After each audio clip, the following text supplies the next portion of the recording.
ক্ষয়ে গেছে দেখতে নি।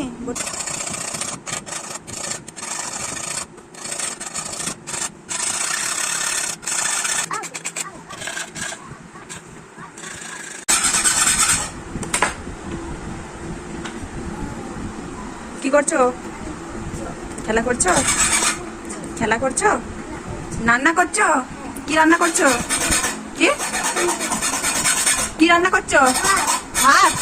আর কি? ডিম। আর কি? শসা। আর কি? গাজর। আর কি? কি? মোমবাতি। মোমবাতি আবার রান্না হয়? আলু। হ্যাঁ, বাই করতো, বাই। আল্লাহ হাফেজ।